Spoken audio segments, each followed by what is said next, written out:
Yeah, hi everyone. I'm Parth Chadha. I am the founder and CEO at Stan. Excited to be here.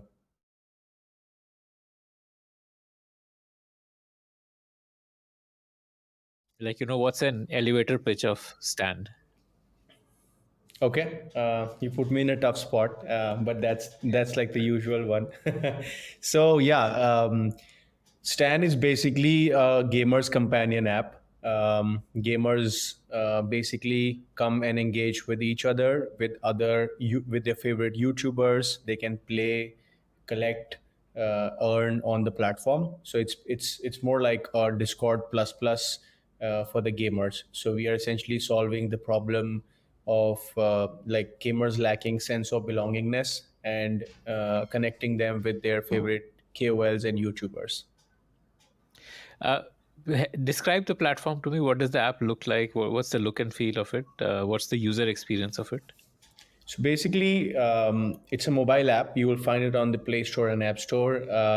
Currently, we are trending on number four, by the way, on the Play Store. So Stan, you download it because either you play, these games like BGMI, which is PUBG Mobile, Free Fire, Call of Duty, or you watch some of these famous YouTubers on YouTube, which just play games and have fun. So that's the reason you download Stan, and then when you come to the platform, you have a you see multiple features there. So you either collect these cards, which are trump cards of your favorite YouTubers, and through that you get access to audio rooms, like the sense of Clubhouse or Twitter Spaces, right? So you get to talk to your favorite YouTubers, and you can launch custom game lobbies from that. Let's say I and you want to play a quick game of PUBG Mobile with our favorite YouTuber, for example, let's say Jonathan, who is like the big guy who's got like 10 million subscribers, right? So that can happen on Stan.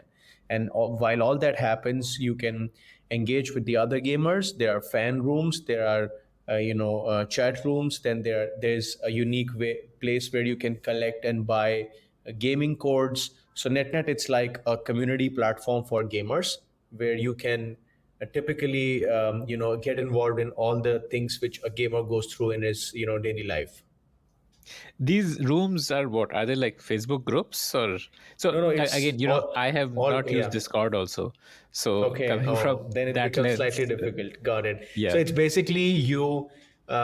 It's like you, me, and bunch of other gamers. We are on Stan on this custom clubs called Stan clubs, where it's, let's say, labeled as play BGMI and have fun, right? So let's say 70 of us are in that club, and the hoster, which could be either you, me, or it could be a famous YouTuber, he drops in some messages and custom game room ID, where if we use that in the game of PUBG, we can jump in the same room and all of us can play together in the game of PUBG, right? So basically the community thing happens on Stan, the gameplay happens on the respective game apps, right?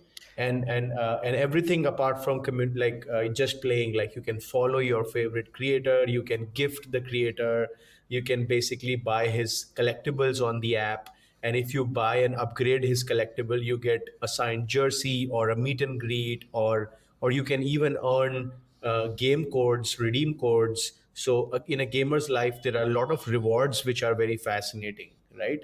Like it could be fan rewards, like I'm a big fan of some guy, I can actually get a chance to play with him. Or it could be game rewards, like it could be game currencies, like PUBG's own currencies, Free Fire diamonds, Google Play redeem codes. Or it could be like cash rewards by participating in tournaments, right? So all these rewards and that sense of belongingness, that hey, I am friends with Akshay and we both are on Stan and we chat with each other and play with each other, that community, the sense of belongingness is what Stan is helping in the gamer's life. So when you're actually playing PUBG, at that time you can have your community within PUBG only, right? Like you can talk to other people who are playing PUBG with you. But if Or you want to do a custom game room with your YouTuber, all that features are not in the game right now, right? And also you can make more friends on the Stand platform. You can do a bunch of other stuff by apart from just playing, right? Oh, so you can discover a community, basically, to discover Exactly. other You can fans with play, whom you can chat, play. meet, bunch of stuff. Yeah. I Mm, mean, we've okay. we've kind of elevated the experience of communities in gaming. That's what I would say in one line. Why is this an investable business? If I were a VC, what would be your pitch to me as a VC? Why is this a venture backable business? Oh, great question. I mean, the day we started, we had to get answer to this question because either it's an investable VC business or it's like a bootstrap model we go ahead with, right? So, see, India itself has 500 million gamers and beyond that, right? And it's growing very rapidly. So, market is pretty huge, and global market is a lot more than that and a lot more mature, right? And India is on a very interesting standpoint right now where gaming has become our lifestyle, right? And so I have seen that the gaming industry has seen multiple waves. Earlier, we used to be called as the DAU farms, right? That let's say India is mainly users. You don't see users buying and playing and paying us, right? But now you see there's so much, so many interesting avenues where people are spending money in the game, right? Like in-app purchase business has become so successful that like we've seen like $700 million in India just from non-RMG games on the Play Store. So it's a What very is RMG? Sorry. RMG is basically real money gaming. So gaming has Okay. different buckets, right? So net, what I'm trying to say is the market is pretty huge. It's close to like $3 billion in the market size today in India, and it's growing very rapidly at more than 40% CAGR, right? So Three if you billion come dollars. What is this number $3 billion referring to? is like a cumulative sum of Money the spent by money gamers. spent in the gaming world, be it any kind of games in India, right? And Okay. this could be across categories, across avenues. Like it could be platform, it could be game, it could be like all those places where people are spending money, right? So big market, good business, and rapidly growing. So these are something which VC loves, right? And this could, yeah, so Stan could be like $1 billion idea, and that's what we are chasing. And whoever comes and invest right now would get a good multiple as we keep growing rapidly. So definitely, it's a very interesting investable business. What are the gaming categories? So you spoke of real money gaming as one category. What Sure. else? Help me So understand the ecosystem. yeah. So typically, it's bucketed into esports, which is like games like which are played for the medal, which have multiplayer and streaming. So like the likes of BGMI, Free Fire, Call of Duty, Valorant, Dota. Then there are games like real money gaming, which is the likes of poker, rummy, fantasy, like skill based. People are putting in money.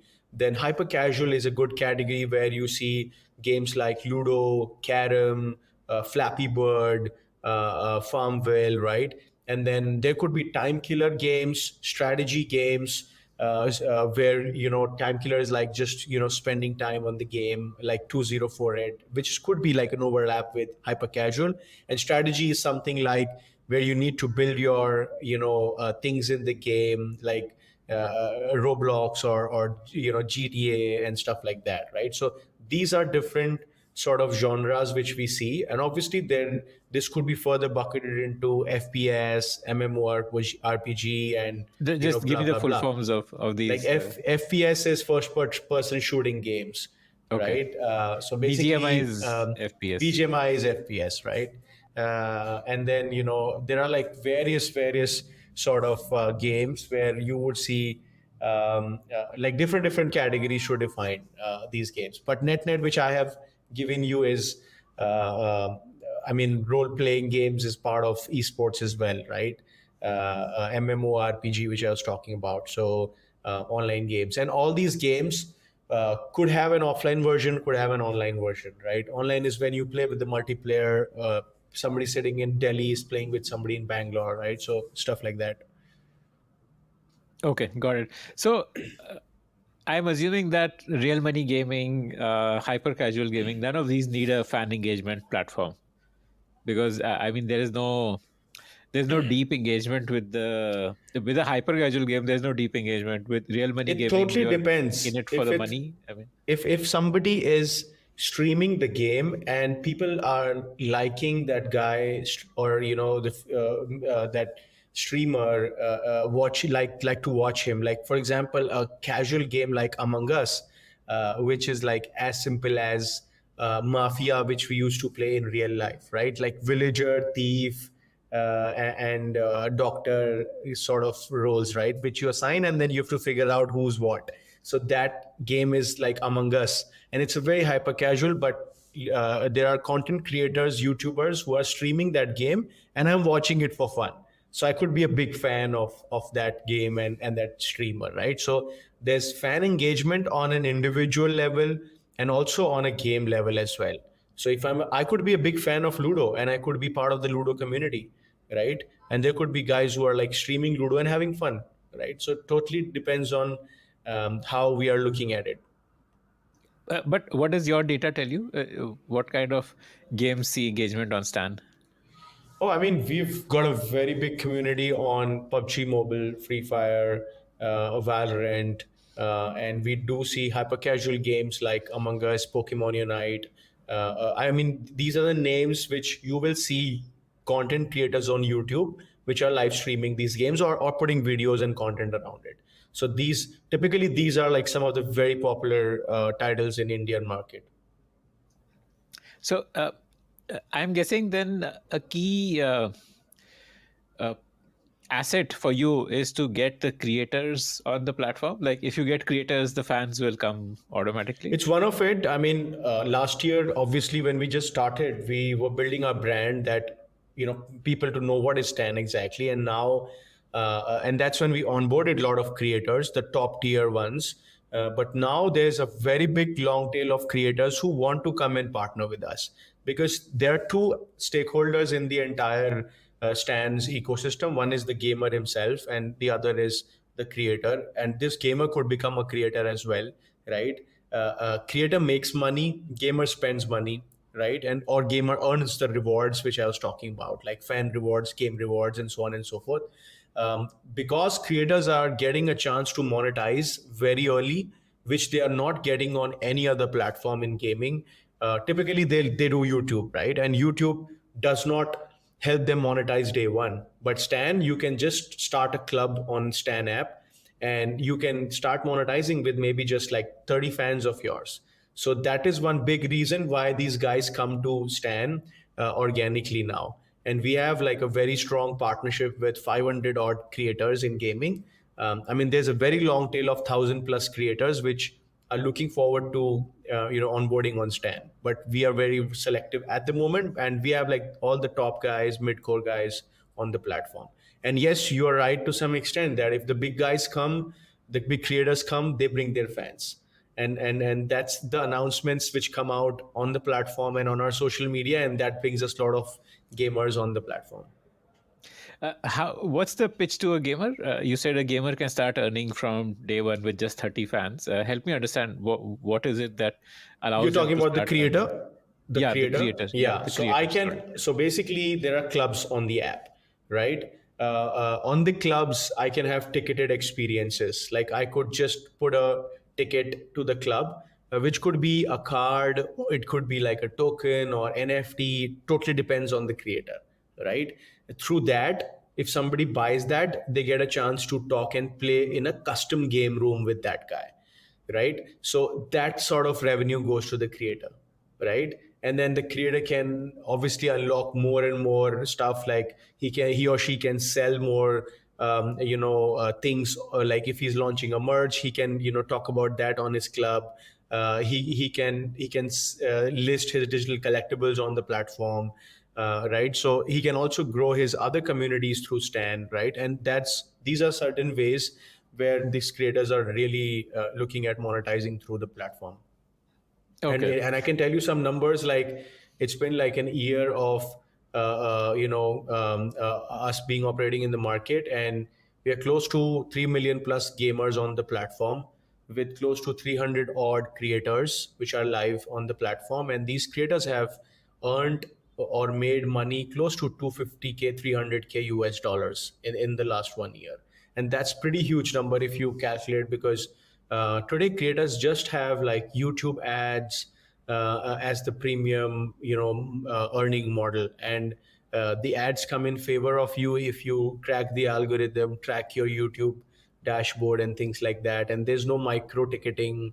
I cannot charge my, let's say if I have a big fan who wants to give me, let's say, like $1,000, I could quickly make that money on Stan. I could launch something very exclusive. Like there are cards on the platform which can actually give you a live meet and greet, like a in real life experience. So there are some fans which actually got to meet the top esports players through Stan, and that have been very revolutionizing. Like those videos have been pretty viral, like 5 million views, 6 million views. And you would actually see fans getting a hug with these esports players, touching their feet. In fact, like they're like very big admirers of these YouTubers, because these guys have become the next gen celebrities, right?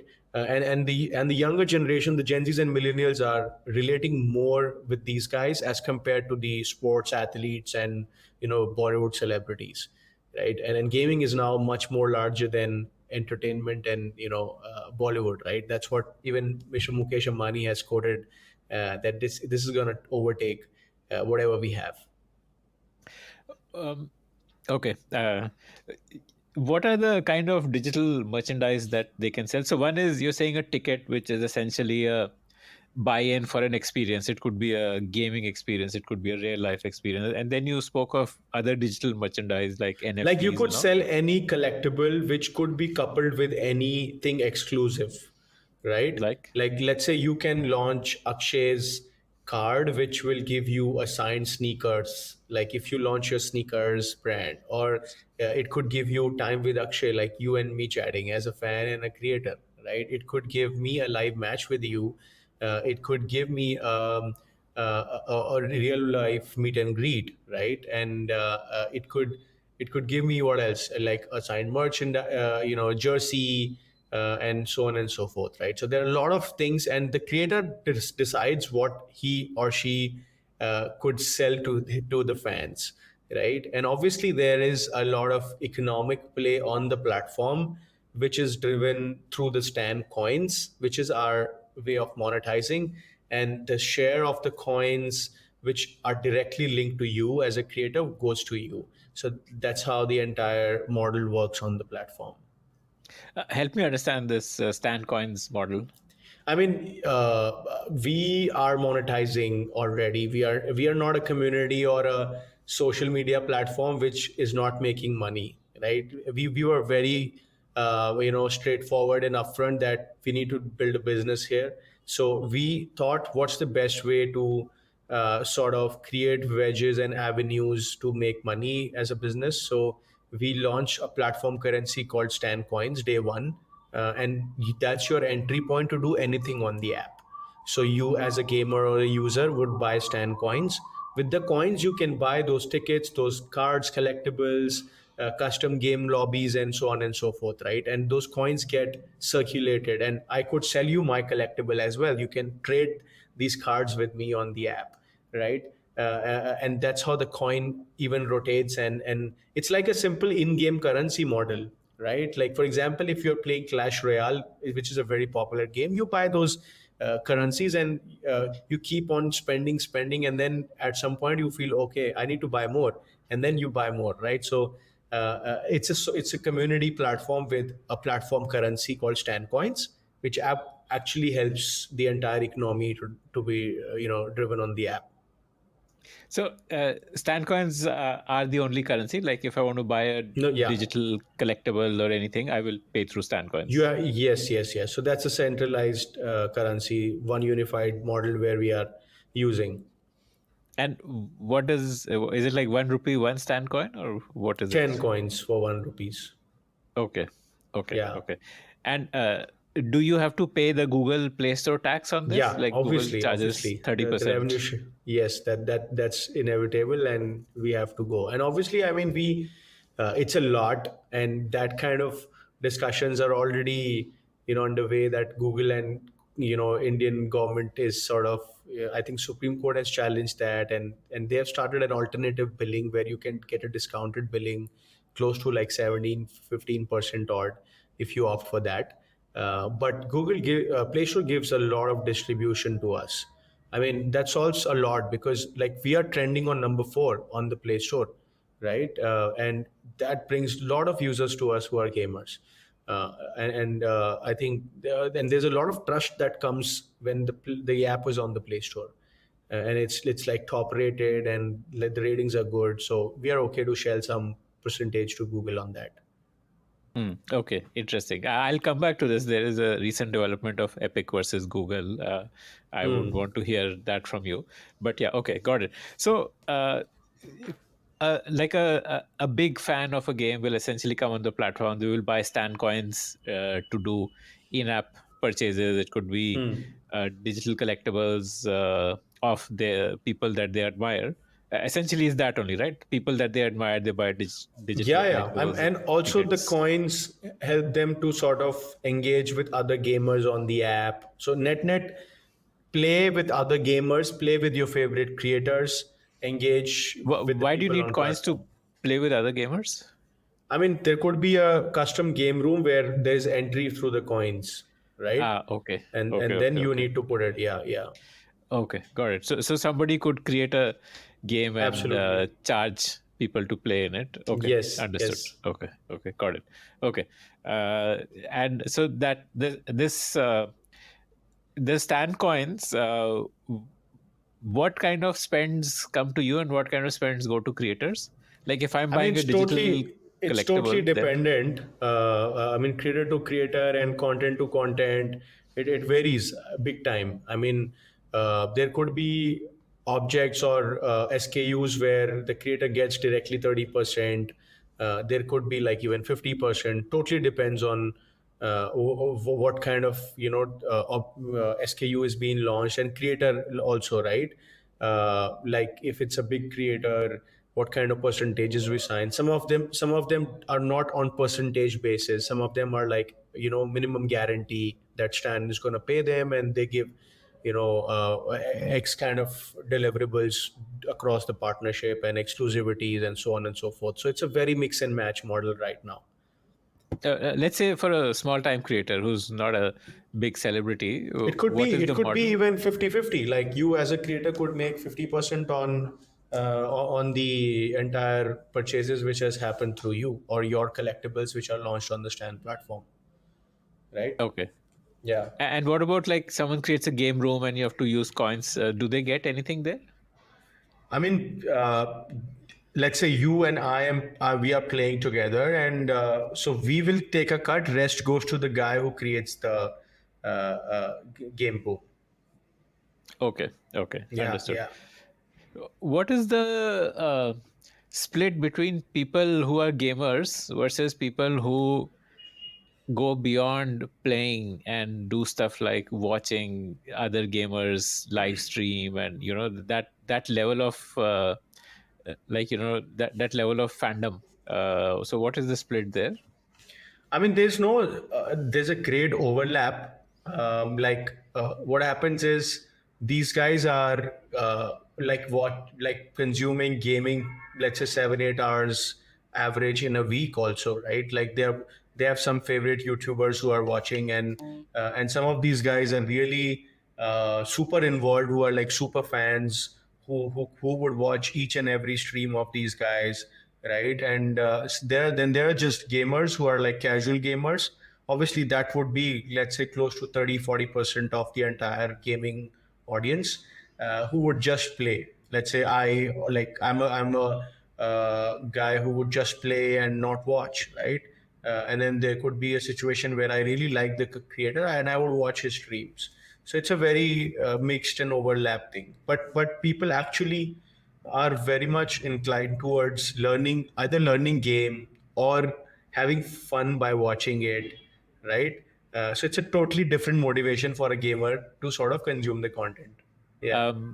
So let's say if there are, let's say, 100 million gamers for these esports kind of games, the more involved ones, out of that, would you say like 10 or 20 million would also be doing this deep level of fandom where they are Oh, it's a watching lot more gamers than play? that. I think in Okay. India, if I tell you I can give you like a ballpark figure where, let's say PUBG Mobile clocks 25 million monthly active users. So you could say that 5 to 10 odd would have watched at least one stream of these games online on YouTube, and that's just Okay. one game I'm talking about. So if you look at all the other games, I think there would be a base of close to 30-40 million users in India who are actually actively consuming gaming content. It could be any sort of content.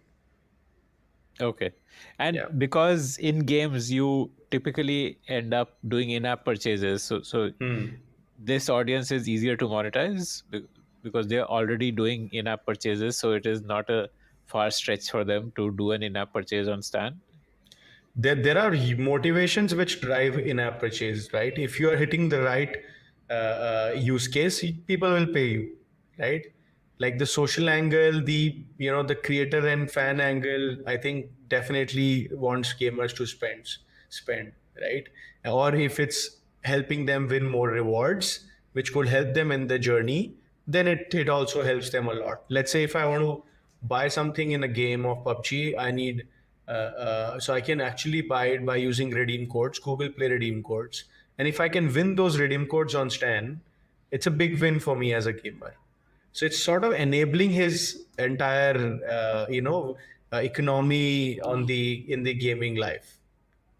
And how do you win redeem codes on Stan? Oh, you play the contest, you play these custom game rooms. Like the prize pools have these game codes and redeem codes as the for the gamers. So are you integrated with the games where you can get to Some know of who them, won? some of them. Okay. Okay. Yeah, yeah. Some of them have given us API. Some of them, it's more like a manual work which we have. So like your team will validate who won and then Yeah, yeah. okay, okay. And the ones which have given you APIs, what do you get as a result of the API? Well, everything How we does that have work? your if you we have your data. We have what kind of games you have played in a day, how much have you won, what kills or parameters whichever are related to the game. We'll get everything with your game ID. And those could go on my profile for like Yes.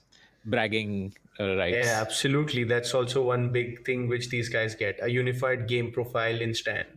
Like you could actually see your PUBG profile, your Free Fire profile, and badges. You get badges for achieving certain milestones in the games. So Okay, it's okay. net a ecosystem play for a gamer, right? Mm, So mm. that the helping a gamer's life evolve. Understood, understood. And what is the value of Stan coins sold till date? I can't give you my financial numbers right now. I mean, we are run rating at $2 million ARR. That's what something which I can disclose. So, and predominantly it's through the coins itself. That would be the only, like, largely coins. There's nothing else, right? Yeah, It's just yeah, yeah. Nothing right. else. Okay. Okay, okay. So this year you'll sell about 2.5, something like that, million worth of Yeah, coins yeah. this financial year. Okay, okay, okay. Interesting. And uh, where is your audience? Is it an India-based app primarily, or Currently in India, yeah. okay? Um, are there comparable companies in the West?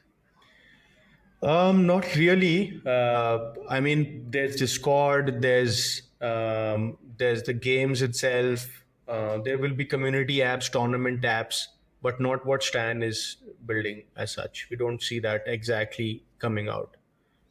A community app would be similar to Stan, right? Except, yeah, but you're also allowing them to uh, The creator get and fan angle, okay. the custom game rooms, I think these are not existing. Like this is something unique insight which we saw through YouTube super chats and YouTube chats on the live stream. People wanted to play with the guy. People wanted to, they were ready to spend some money to get into the same game, right? And this was going across the chats of these creators. And I and my team, the leadership team at Stan, like I'm very fortunate to have some really amazing co-founders with me, and we were part of this ecosystem from long. We used to work with these creators very closely in our past experiences, and we could see like their fans and gamers wanting to spend to sort of create, and also lacking that sense of belongingness, that they want to make friends, they want to connect. Apart from just the game, they have a life after the game, which is a social life. So these are the things which we felt that there's a very unique proposition which can be played upon. And if you could build it into a business, like it's bingo, like that's where we started up in the first place. Tell me about the journey of building Stand. So this is not your first venture, right? No, it's not my first. So, quick intro. It's been like 7 years for me in the gaming space itself. Started as a dev in 2012, 13. My college days, I used to build hyper casual games. And then I You would build and publish them under your name or as a So I was a freelancer? freelancer. I used Okay. to give games to whoever's looking for hyper casual beat platforms. Like I have given games to Flipkart when they want to some do some gamification on their platform, right? So that's how I started with basic HTML5 Coco Studio sort of engines, where I would code hyper casual games with, because gamification was exciting. It had just got started. And then I built a large game, which was a very interesting IP, basically a fusion of sports and a very popular game called Bingo, which is housey or tambola in like different regions of India. So kind of connected these two things together and built a very unique game. I sold it to a platform. They went ahead and made it live in a very small, feeling. I can't give you the name, but a very large OTT player bought it, and that's where I started feeling that this is something exciting to build on as a category, right? And After that, I built and scaled my first gaming venture, which was like proper venture, Evor Games. It was a real money gaming This platform. you quit your job to do this. Like I Yeah, can yeah, see yeah. on your I had LinkedIn you were with JP Morgan Chase. Yes, I did. I did a stint for 3 years at JP. Very interesting time. As a coder, as a software developer, I built some really exciting features and things in the bank, but very boring job, because you know how the banks operate. And coming from a gamer's ecosystem, and excitement was always on the peak. And I could see that gaming industry in India was picking up big time. I used to like chat on LinkedIn with a lot of these leaders from the various companies in gaming. And fantasy, poker, rummy were obviously the poster boys, right? And cash cows as well. Like people were scaling businesses big time. My obvious choice was to look at sports and gaming together. That's where I started the first game which I built, called Cricket and Bingo, or Run Bola. We had like trademarked these two things and sold the game to an OTT player, and then I realized that there's something. You built a gaming studio basically, which was making games for whoever was ready to pay. So it was just me and my co-founder back then, which this is the first game I'm talking about, right? And then like we realized there's something called as game of chance and game of skill, which was something very interesting, which we learned over a period of time by, sort of Why is understanding. this distinction important? Game of chance versus game of skill. Because it is really I mean, in as per Indian government, you cannot run wagering, or let's say money in money out on game of chance. That is pure gambling, right? Typical example is, let's say, betting, sports betting, or teen patti, which is not a game of skill. It is pure luck. And if you put in money, you are like sort of promoting gambling. And India, it was not something which was very, like, it was not allowed, right? And the bingo, which is housey or tambola, is sort of a game of chance, right? So we had to now realize that how do we make it a game of skill, right? And then we built. Then I started my first journey, like first company, big time, called Evor Games in 2019. After JP and all my freelancing gigs, and that was a real money gaming platform of skill games. That's when I really, got my hands dirty with understanding the RMG,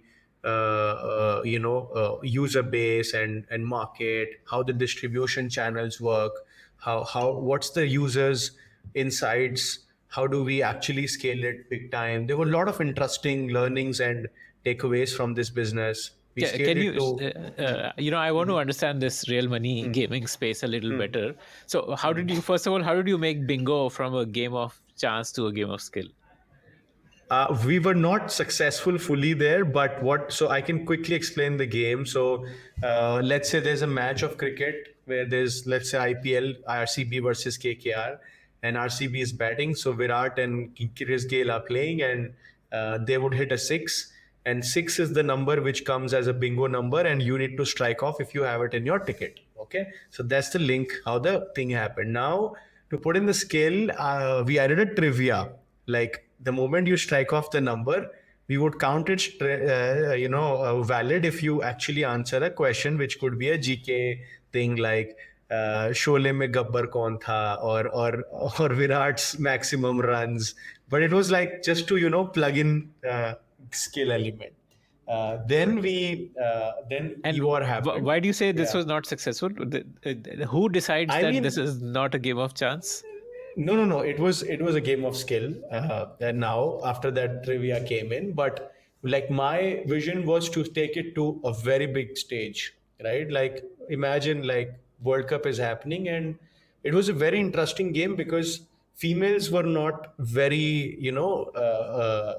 involved in during cricket time, right? So but housey bingo is something which is very much played in the female audience as well, right? So that's how like our wedge was to get more audience to the cricket game. And but the platform which we sold to, they did not like do it big time. We thought we launch our own platform and then we will do it big time, right? But when we started Evor, we started with unique insights, and then when we kept on building, added more games, we learned a hell lot of things. Understood what exactly a gamer's mindset is in India, and with respect to real money gaming. We understood that poker, What, rummy, yeah, poker and rummy are games of skill or games of chance? they are game of skill.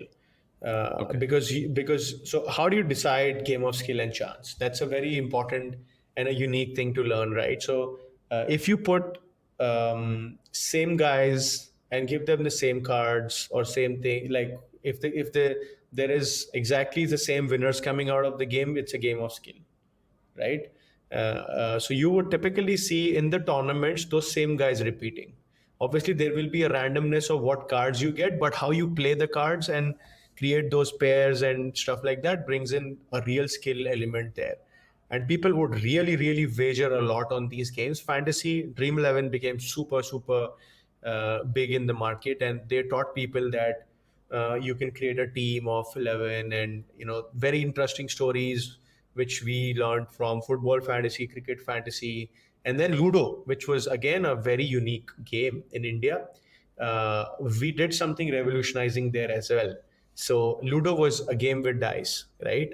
A proper game of chance, right? Now we created a Ludo without a dice. Somebody would ask me what's, like, you would ask me, right, how do you play Ludo without a dice, right? So we created a unique game where the moment game starts, you and me, if we are playing against each other, we get a sequence of numbers, let's say 30 numbers, 30 to you and 30 to me, right? We will just play 30 chance in the Ludo. We have those numbers to play with. Now we are on the equal page, and I can see I will get three now, four next, five next, six next, three again. I can plan my moves, right? With which pawn in the game to move, right? And then every step you take with the pawn, you get 1 point. So it's a score driven Ludo, where there is a unique way of skill at it, and it became super popular. And now there are companies who are doing big time in Ludo, Hmm. and very good learnings in Evo days with respect to how to scale gaming platforms on in the Indian market, how to cater to tier 2, tier 3 audiences, very low. What is the Yeah. reason why you call it a gaming platform? Did you release Ludo as a game, or like what's the 25 games platform? on one app, right? Like Ah, 25 okay, games on one app. You could put in okay, money and then start playing any game, and you will find players to okay, play with, right? So that's okay. how basically game of gaming platform came in. But it's like And very one interesting question to. here: Are you allowed by Google Play Store to publish real money gaming apps? Only fantasy and rummy is allowed now, but if you put Okay, other games, you are not allowed. So we were typically operating as a APK. So you would typically download our app from the website, right? which is extreme friction, right? Most Android It phones used will to give be, you a but warning. yeah. Correct. Even now, it used to be, but it's more like people got accustomed. The real money gamers got accustomed to it because Dream 11, the largest player, taught people, right? Right, Like right. that's how you do it. So Okay. that's how it's running. So the market was already educated before you It started. was, That helped you. yeah, we were like the second, third player, maybe third player as a platform, and but we really solved a lot for distribution in tier three. Like we had users from like cities like Ghaziabad, Meerut, and Indore, like users coming from all over the country and low end devices like. I think people in Indore will object to being called tier three.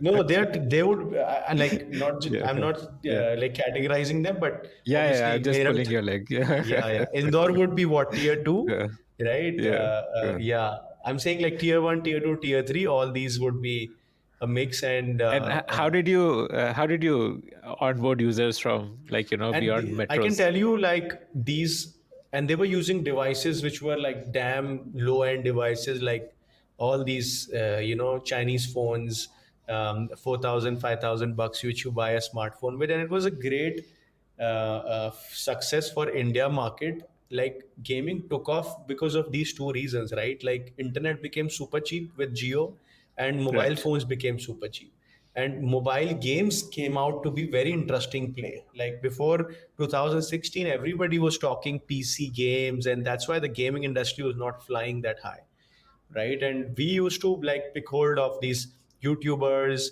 create communities. Again, community is a very big angle and wedge to grow your business in gaming. And referrals, people would refer each other, bring them to the platform, right? So these things, and through the games, we had to really focus on how to make the game playable on very low end devices, very low bandwidth internets, right? Some villages also, like people were having like 3G, not even 4G back then, right? 2G also people used to play games. So we would test our games on low bandwidth, that when exactly is the game breaking, right?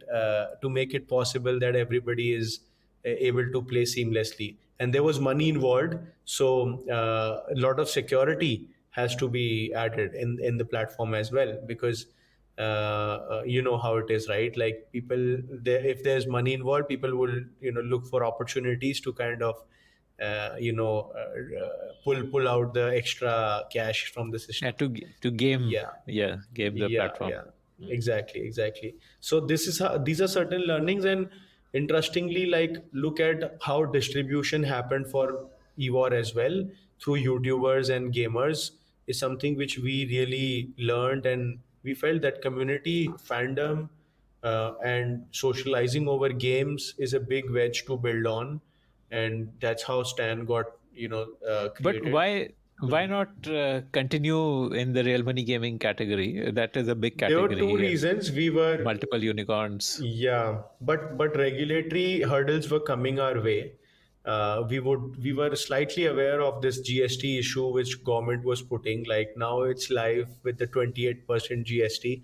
Somebody And what from is the known. GST issue for people who don't know what it is? So it is basically, let's say if somebody puts in 100 rupees to play in, let's say, a platform, they would have to, the platform has to pay 28% to government on that 100 rupees, right? On the So the person deposits. is only left with like that 72 uh, odd 72 rupees. Yeah, rupees to yeah, play yeah. with. So it's a big Okay. hit for the gamer. Now, some big players are ready to absorb their hit on their own in their margins, but almost lot of new players or budding players were not ready to kind of financially cater to and absorb all those hits, right? Because some people were actually operating at what, 10-15% margins. Now if you add a 28% GST, it would like hamper like things mad, right?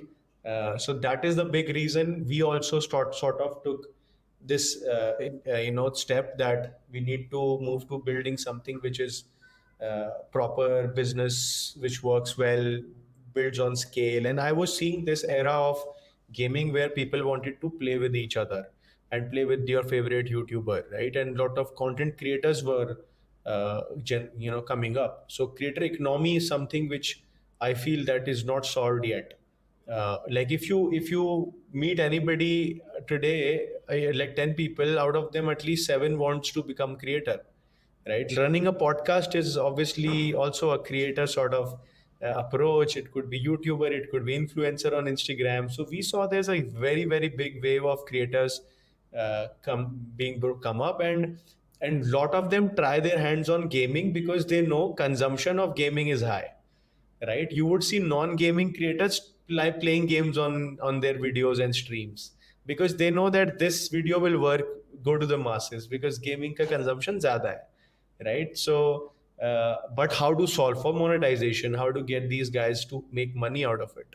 So I think this problem statement came out very exciting, and that's how Stan got born, and we moved ahead from UR to Stan, right? And it's a very, You, yeah. Evor was profitable? I assume real money It gaming as was a business is no, like a, it was like unit economics positive. Like on the platform level, we were positive, but as a company, we were making loss that time because of because marketing we were, spend and yeah, yeah, we were growing. And in gaming, it's like you need to amplify things when it's working for you, right? You need to get as many users as possible so that the numbers go up, and then you typically then turn it into a profit business. So we were doing unit economics wise positive on the platform. and how much revenue were you doing when you shut it down? We were doing like close to $1 million GMV per month, which is Wow, what, 7-8 crores in GMV. So and our take rates were close to like 10-12%. So net 1 to 2 crore is what our revenues were in a month that time. amazing, amazing. Uh, which is like a phenomenally big business to shut down. How did you I mean, we reach had to that take a call. We decision? had to like liquidate. We started selling the games. We sold the platform. I mean, it is a big decision, but obviously, we as founders had to take a call whether how to move forward with it. We had raised some capital from VCs, and you don't make it a small entity to make small business, right? You're building a business for masses, and you have to build, like we were always excited about the scale and growth. And Stan is something which came up to me as a serendipity, and like the guys who are with me in the journey, they were very excited about Stan.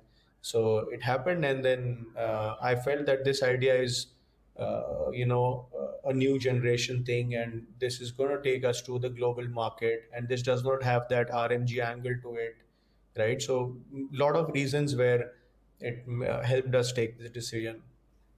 So the idea for Stan came first, or the decision to exit Evor came first? The decision to exit. Okay.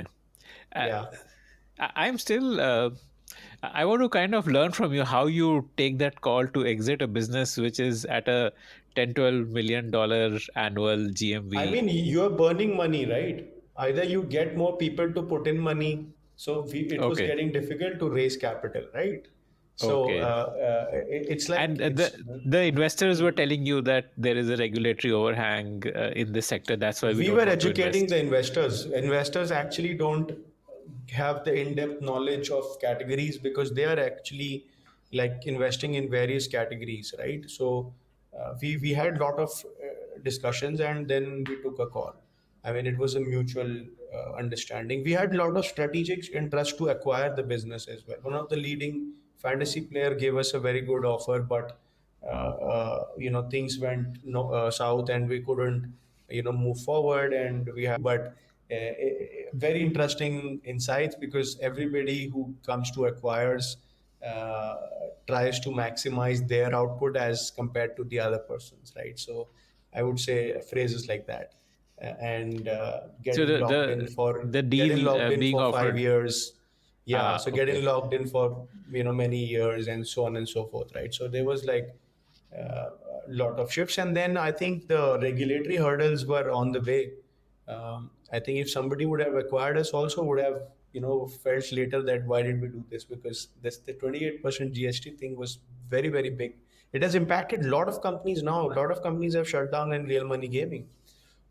And then, I mean, uh, uh, I started looking at the esports market, how these gaming and socializing happen, and Discord is a big product. It's a successful product in the Western market, and India is on a declining trend due to various reasons, that it doesn't have anything apart from chatting and creating a community, and it's super complicated.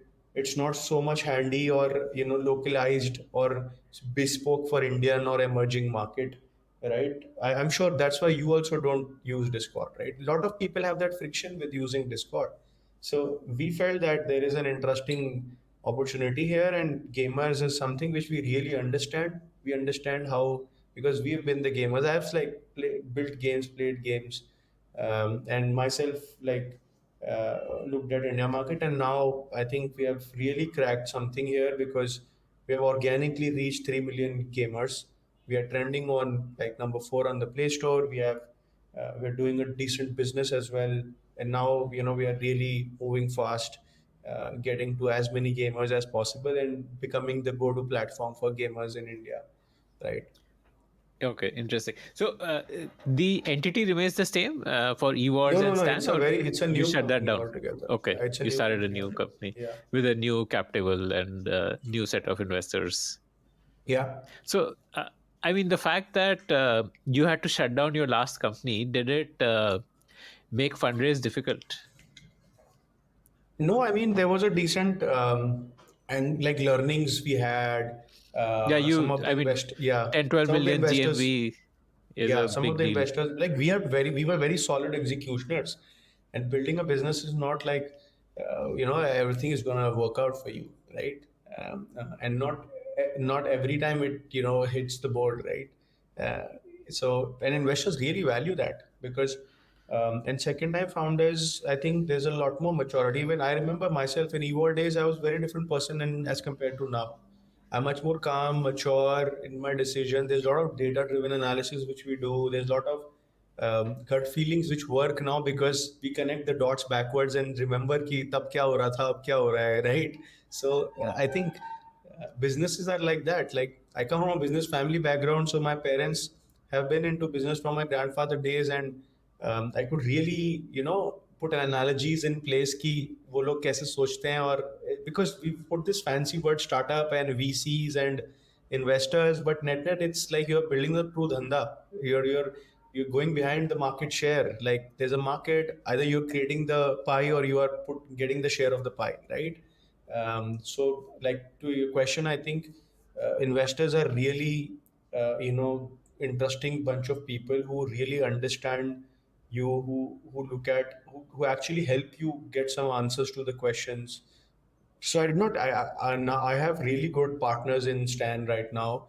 There's General Catalyst from the US. There's Better Capital. There's a like really amazing bunch of people who have sort of partnered with us in this journey. So yeah, overall, I think the vibe has been pretty good. Okay, interesting. How much have you raised for Stan? So we had raised at 2.5 million last year as a seed round, and that's when these names which I mentioned came in. And very soon we are going to announce our next raise. You're planning to do another fundraise. What do you need funds for? What do you want to use them for? I mean, it's till date we have been very organically growing, and we do have a product market fit now. We are making money. We have good retentions, which we are seeing in the product, and I think it's the right time to scale the business and like get more users in. So marketing is definitely one place where we are going to spend, hiring the more good talent. We have an amazing team. Very fortunate to have these rock stars with me, like 30 people sitting in Bangalore, and everybody's like giving their best. So want to add a couple more guys who are really want to create an impact with Stan. So hiring and product and marketing, I think pretty standard places where we're going to spend the fund. How will you do your customer acquisition once you have funds? What's the strategy you've thought out? But there are various. I mean, it's there's some standard ways. There are some unconventional ways.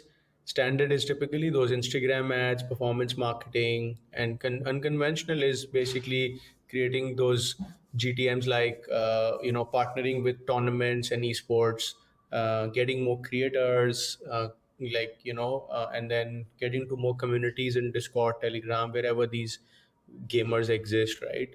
And media buying, I think a good mix of all of these, and whatever works you amplify that and just keep scaling it, right? I think that's the way you scale it, right? So these tournaments are so there are startups which are into this tournament space, right? Like I think Router, Loco. These are They are more like streaming platforms, so okay. they are competing with YouTube, right? Okay. They're not doing what Stan is doing. Like Okay. we are not building another YouTube. Mm. Okay. Yeah, I mean, it's hard to compete against YouTube, undoubtedly. Is there a startup which is in this tournament space, or is it largely I don't. unorganized? It is very unorganized. There's a lot of Okay. WhatsApp groups which are running, so that is one big advantage where we are sort of, looking at it. So this could be another space for you to get into, like in terms of Yeah, tournaments.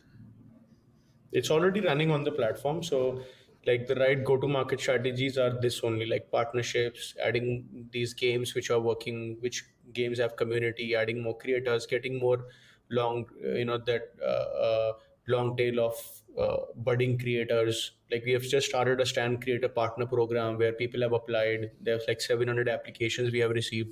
So we did Stand Fan Fest last year in Hyderabad. We had 35,000 IRL people attend in 3 days. That was very, very successful, huge event for us, because we had like top 70 gaming creators come in one place.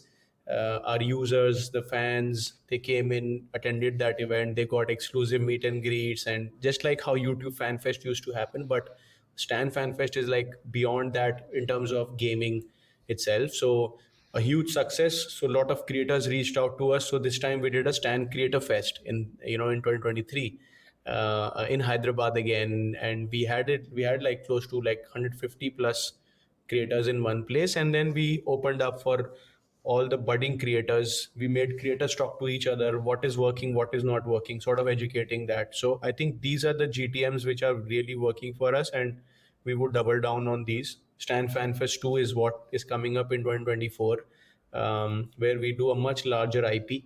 A lot of brands are excited to partner up with this IP for with us, because the right gaming TG comes to attend that event, right?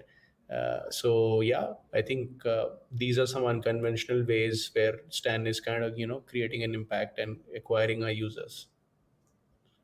Uh, do you think earning from advertising dollars is another revenue source for you? Absolutely, absolutely. Why not? Like we have a How platform, would so that happen? we have a platform, so we could immediately start ads. We could promote other games. We've experimented a little bit on that as well, and it's coming out really interesting. But we would be selective about which brands, because the conversion should be higher, the audience should like what we are promoting, I think. But yes, advertising dollars would also be a way to sort of, build revenues. Monetize. Okay, okay. Interesting, interesting. In a way, one could say that Stan is like the OnlyFans for gaming content creators.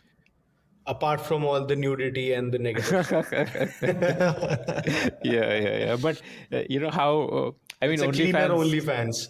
Yeah, yeah, yeah. I mean, OnlyFans is essentially relying on the creators to promote the platform. Like all the Correct. creators promote it, and therefore everybody knows of it. And so, in the similar way, you also want creators to come on the platform, and they will promote it because it's their self-interest. Like they would tell their community that follow me on Correct. Stan, Correct. Correct. or join my exclusive club on Stan, and things like that. Absolutely. Mm, interesting, interesting. Okay, cool. So, my last question to you: what's your advice for young aspiring founders? Oh, it's been like super exciting 6 years odd as an entrepreneur. And I have always, looked at the fundamentals of business to be priority one, I think, and that has helped me a lot.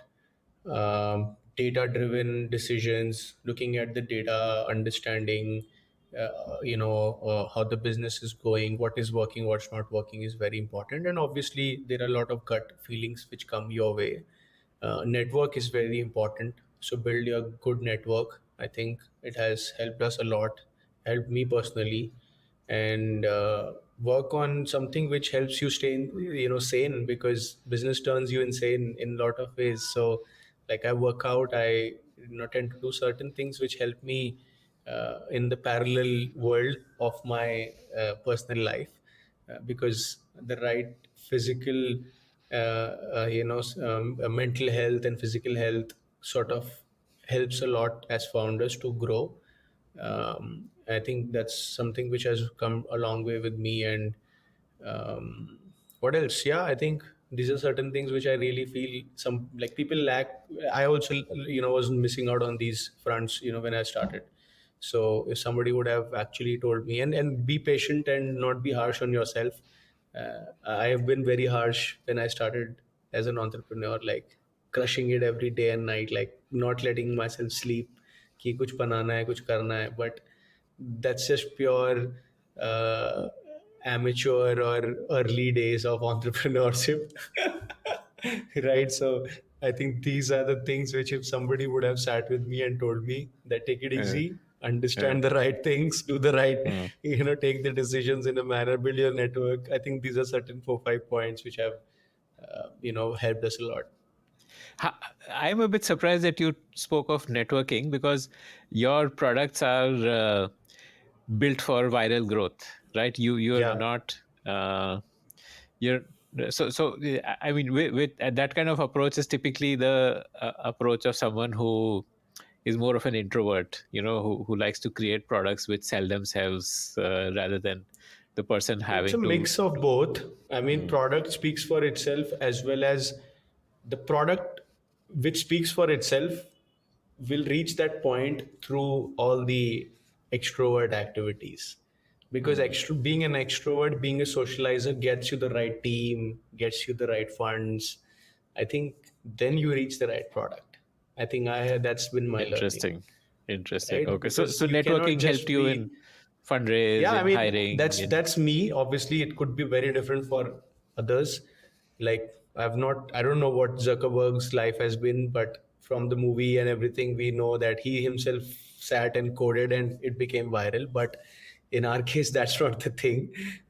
Like, you get the right people to work with you, you get the and join you with your vision and mission, right? And that's a big way to sort of, like, if you're a socializer, if you are a talker, if you are a good salesperson, because founders have to be sales guys every day, right?